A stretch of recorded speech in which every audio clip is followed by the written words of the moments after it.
Amigos de Noticias de hoy, muy buenos días. Tenga un excelente 9 de julio. En este video hablaremos sobre que el debilitado Joe Biden anuncia nuevo decreto mientras la inflación golpea al país, mientras Biden intenta esquivar ese tema, afirmando que todo está bien.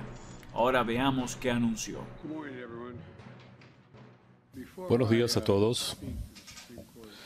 Antes de hablar sobre la decisión de la Corte Suprema revocando Roe, quiero comentar sobre una buena noticia en el ámbito económico. Hoy el Departamento del Trabajo informó que añadimos 372,000 empleos el mes pasado. 372,000.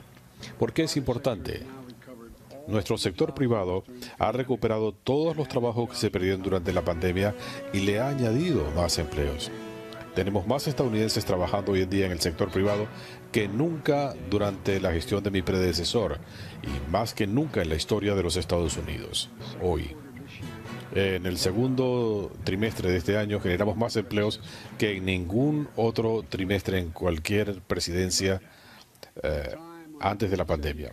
Piensen en esto, cuando los críticos decían que la economía estaba demasiado débil, hemos añadido más empleos en mi primer año como presidente que cualquier otro presidente en la historia, y todavía hemos sumado más empleos en los últimos 3 meses que cualquier gobierno en los últimos 40 años. Sé que los tiempos son difíciles, que los precios son elevados y las familias están sufriendo por ello, pero las noticias económicas de hoy confirman que mi plan económico está llevando al país en una mejor dirección. La tasa de desempleo está en 3,6%, un punto históricamente bajo. Los empleos en el sector privado están a un nivel sin precedentes. Los precios del combustible, aunque siguen muy altos, han bajado por 25 días consecutivos y hemos visto el mayor descenso en un solo día en una década. Todavía tenemos más trabajo que hacer. No estoy diciendo que no sea así, pero estoy diciendo que hemos progresado considerablemente. El programa está dando resultados. Ahora, con la vicepresidenta, el secretario Becerra y la secretaria Mónaco, voy a hablar de una orden ejecutiva que estoy firmando para proteger los derechos reproductivos de las mujeres después de la decisión extrema y, en mi opinión, muy equivocada de la Corte Suprema de revocar Roe versus Wade. Estoy anunciando formalmente con esta decisión, estoy además tomando otras medidas hoy. Quedemos en claro de varias cosas para comenzar. Esta no es una decisión derivada de la Constitución. A pesar de lo que dicen estos jueces, en la mayoría, esta no es una decisión basada en la historia. Quizá han tenido oportunidad de leer la decisión y la disensión. La mayoría está invocando leyes del siglo XIX para apoyar la idea de que Roe fue una anomalía histórica, porque a fines de 1890 algunos estados abolieron el aborto, pero eso está equivocado. La realidad es que la mayoría de la Corte Suprema está desestimando la realidad. Hace 150 años, las leyes no criminalizaban el aborto en el comienzo del embarazo, muy similar a la línea establecida en Roe. No obstante, la mayoría ignoró ese hecho e ignoraron que muchas leyes se establecieron para proteger a las mujeres en ese momento cuando estaban muriendo por abortos inseguros. Esta es la terrible realidad que se trató de corregir con Roe. La práctica de la medicina no debe, y lo enfatizo, no debe quedarse estancado en el siglo XIX.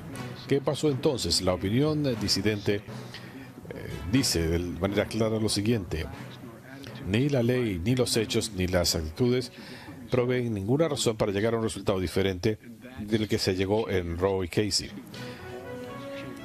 Y todo eso, todo lo que ha cambiado es la Corte. Es lo único que ha cambiado.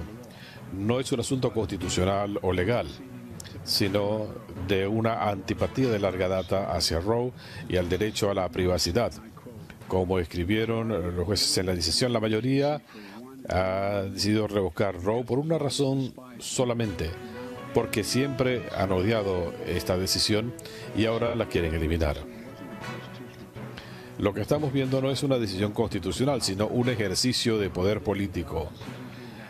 El día que se anunció la decisión Dobbs, inmediatamente anuncié lo que iba a hacer, pero también dejé en claro, en base al razonamiento de la Corte, que no hay un derecho constitucional a elegir.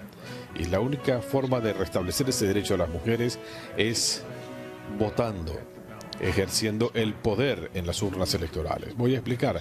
Necesitamos otros 2 senadores a favor del aborto para legislar sobre Roe como una ley federal. Podemos hacerlo realidad. Sé que es frustrante y que mucha gente está muy molesta, pero la verdad es esta. No solamente lo digo yo, es lo que dice la Corte. Cuando uno lee la decisión de la Corte, ha quedado claro que no va a proteger los derechos de las mujeres, punto.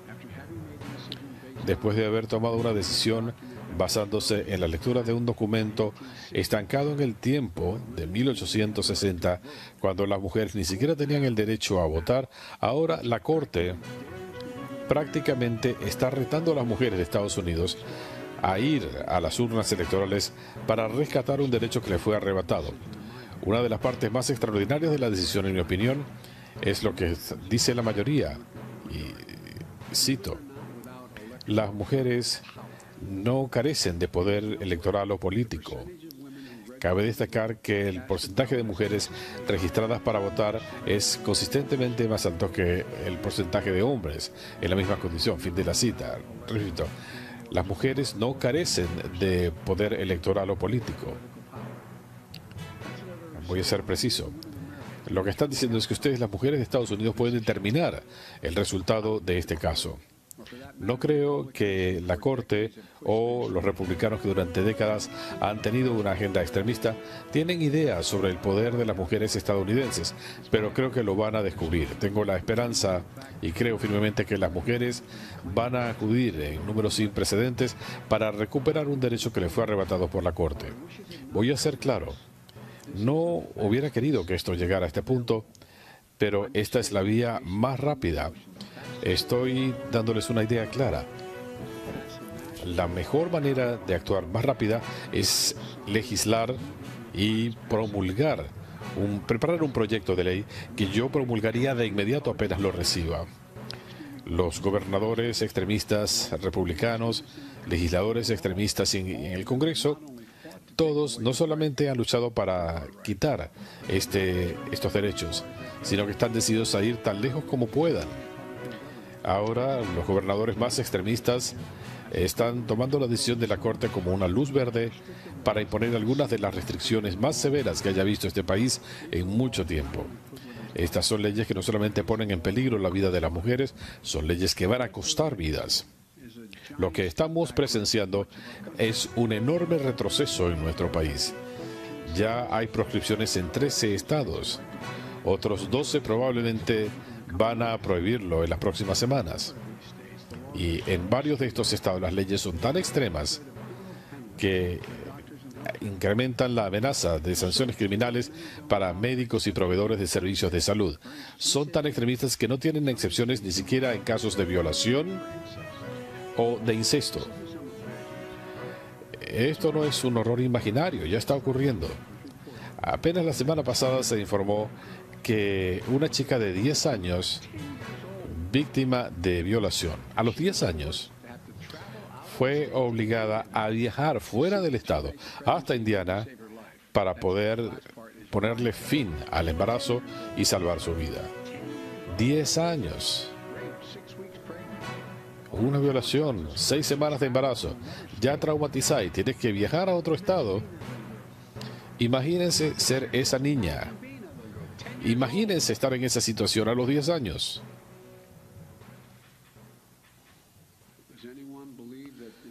¿Alguien piensa que eso es un asunto que no se debe encarar? Allí o en cualquier otro estado del país, que a una chica de 10 años la obliguen a dar a luz el producto de una violación. Bueno, yo no creo eso.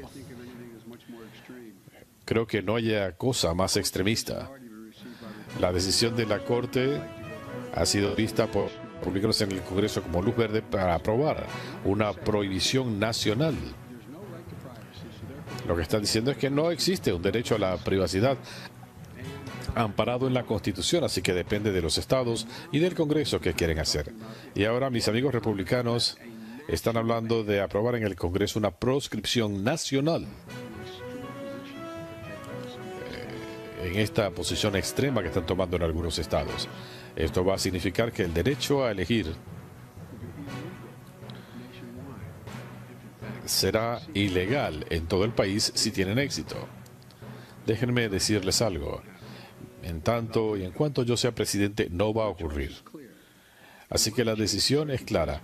Si ustedes quieren cambiar las circunstancias de las mujeres y de las niñas en este país, por favor, voten. Cuando decenas de millones de mujeres vayan a votar, no estarán solas. Millones y millones de hombres las van a acompañar en esa lucha para restablecer el derecho a elegir y el derecho a la privacidad. Frente a los retos que plantea la Corte a los hombres y mujeres de Estados Unidos, el reto para la nación es ir y votar. Por el amor de Dios, tenemos elecciones en noviembre. Voten, voten, voten. Consideren que el reto ha sido aceptado en la Corte. Pero mientras tanto estoy firmando esta importante orden ejecutiva. Estoy pidiendo al Departamento de Justicia que, tal como hicieron durante la era de los derechos civiles, que hagan todo lo posible para proteger a las mujeres que quieren ejercer sus derechos en los estados donde las clínicas siguen abiertas, para que las protejan de intimidación, para que protejan el derecho de las mujeres a viajar de estados donde se les prohíbe la atención que requieren a aquellos estados donde pueden recibir la atención, que protejan el derecho de las mujeres a tener acceso a medicamentos aprobados por la FDA, que han estado disponibles por más de 20 años.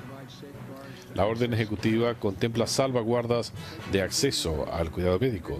Si un paciente llega a una sala de emergencia en cualquier estado del país experimentando una situación que comprometa su vida, pero los médicos temen ser sancionados por asistirla, y los abogados de los hospitales también tienen temor a ser sancionados, esto es un escándalo. A mí no me importa cuál sea la posición de ustedes. Es un escándalo y es peligroso. Es por eso que esta orden ejecutiva instruye al Departamento de Salud y Servicios Sociales a asegurar que todos los pacientes, incluyendo las mujeres y niñas embarazadas, que estén experimentando la pérdida de un embarazo, reciban la atención que requieren bajo leyes federales, y los médicos tendrán lineamientos claros sobre sus responsabilidades y salvaguardas, no importa en qué estado estén. Esta orden protege el acceso a los anticonceptivos. Como dice Luis Thomas, bajo esta decisión, la Corte debe reconsiderar el derecho constitucional al uso de anticonceptivos, aún para parejas casadas. ¿En qué siglo viven? En un caso, Connecticut versus Griswold, en los años 60 se decía que una pareja casada en la privacidad de su dormitorio no podía decidir usar anticonceptivos. En la actualidad, en todos los 50 estados y el Distrito de Columbia, la ley de cuidado médico accesible garantiza el acceso de las mujeres a la atención médica, incluyendo a los anticonceptivos. Esta orden le da al Departamento de Salud y Servicios Sociales que amplíe estos servicios con implantes intrauterinos, contraceptivos de emergencia, y se protege especialmente el derecho de los pacientes y el acceso a información. La prensa que está aquí quizás sepa más de esto que yo. Yo estoy aprendiendo los detalles de la tecnología, pero en este momento, cuando alguien está haciendo una búsqueda en la computadora o en el teléfono, las empresas recogen esa información y venden la metadata a otras empresas y se la proporcionan a las autoridades.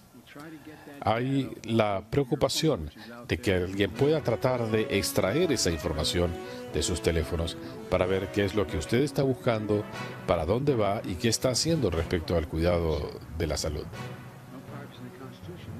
No estamos hablando de privacidad en la Constitución. No hay privacidad, punto. Esta orden ejecutiva le da órdenes a la Dirección Federal de Comunicaciones para que vaya en pos de quienes revenden esta información privada a terceros.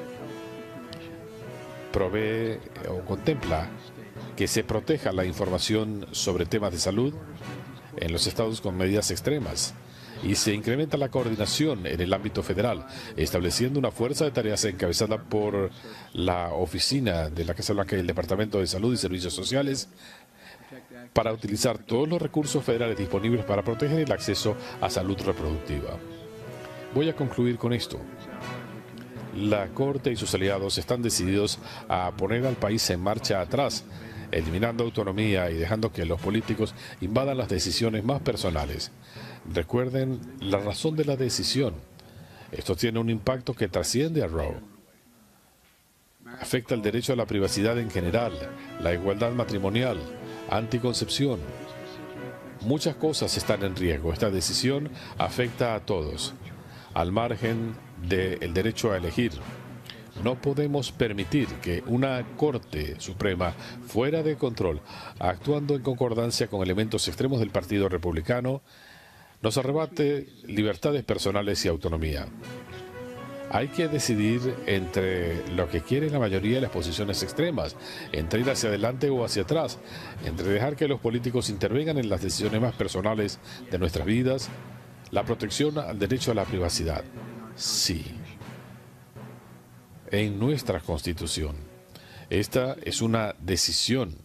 Este es el momento de restablecer un derecho que nos ha sido arrebatado y el momento de proteger a nuestro país de una agenda extremista, que es la antítesis de todo aquello en lo que creemos como estadounidenses.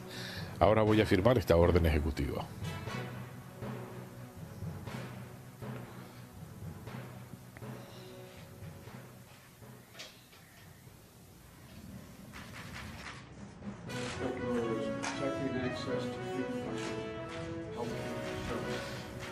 Protección del acceso a servicios de salud reproductiva.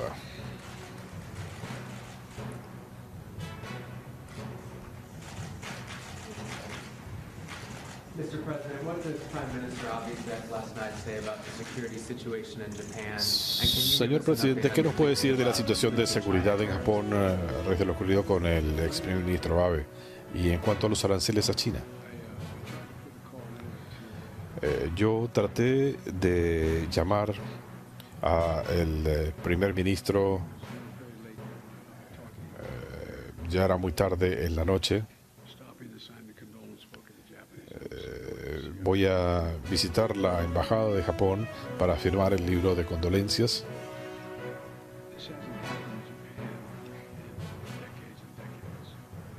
Esto no se había visto en Japón en décadas. Desde los años 30. El crimen se perpetró con un arma casera. Apenas vi una fotografía. Cuando haya más detalles lo darán a conocer. Pero la realidad, hubo algo que me llamó la atención. Esta es la primera vez que se utiliza un arma para matar a una persona en Japón.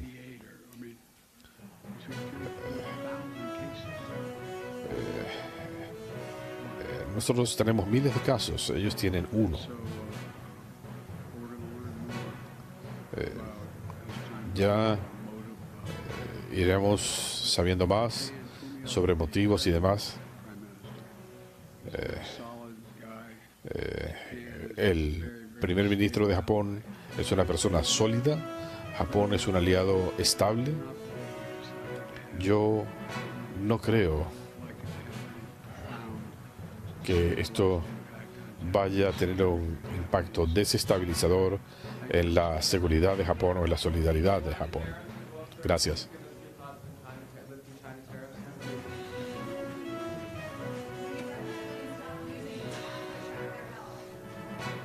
Eso es todo por ahora. No olviden comentar y suscribirse.